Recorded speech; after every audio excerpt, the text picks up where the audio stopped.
3.1 Occurrence and Extraction of Metals 呢課呢，我哋就先講下點樣提煉啲礦出嚟先。落去礦坑啦，挖礦，當然唔係一挖到就可以直接拎去用啦。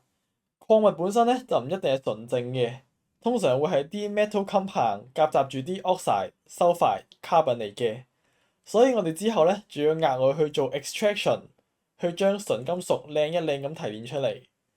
但係呢，學提煉方法之前呢，我哋首先就要搞清楚 metal reactivity series 先，即係金屬活躍序。咁我覺得呢，就中文記呢，一定易記過用英文符號記㗎啦。所以英文 Chem 學生同中文 Chem 學生我都會推薦咁樣記嘅。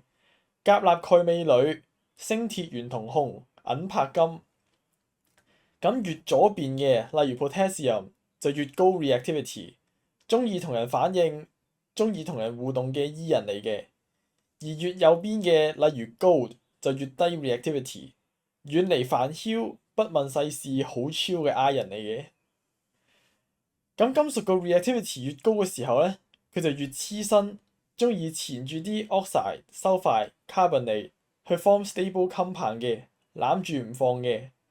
而金屬 reactivity 越低嘅時候，佢就好獨立自主嘅，佢個 compound 散咗冇所謂嘅，甚至連揾個 partner 去 form compound 都懶嘅。咁呢啲易散嘅 compound 我哋就叫佢做 unstable 啦。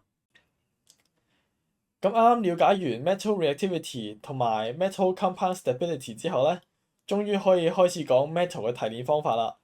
咁金呢，就係最易嘅，人手執都執得到，因為佢連 compound 都懶得 form，咁咩都唔使做就已經係 pure gold 嚟㗎啦。